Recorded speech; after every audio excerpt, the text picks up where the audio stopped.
Periods 2025 उगवलं ना तरी आपल्याकडे लोकांना आता पिरियड्स म्हणजे सायलेन्स पसरतो आणि एक अनकम्फर्टेबल फील होतं सर्वांना. पण का एवढं ऑकवर्ड का वाटतं सर्वांना? त्यासाठी ना एव्हर्टीनने एक इंटरनल सर्वे कंडक्ट केला होता. त्याच्यात ना 1000 पार्टिसिपंट होते. त्यामध्ये असं आढळलं का 75% स्त्रिया आपल्या पार्टनर बरोबर सुद्धा पिरियडबद्दल बोलू नाही शकत, त्या लाजतात त्या बाबतीत.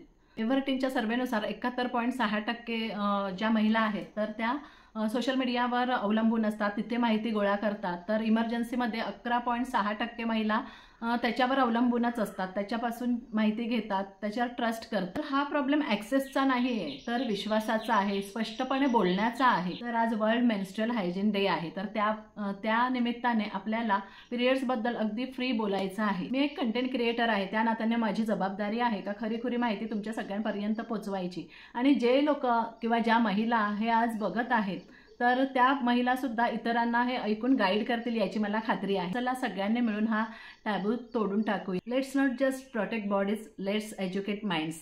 जेव्हा याबद्दलची लाज नसेल, टॅबू नसेल, इग्नोरन्स नसेल, त्यावेळेस आपल्याला खरं फ्रीडम मिळणार आहे. तर या मेन्स्ट्रुअल हायजीन डेच्या निमित्ताने स्वतःला गिफ्ट देऊया एव्हर्टीन डिस्पोजल पिरियड पॅन्टीजचं.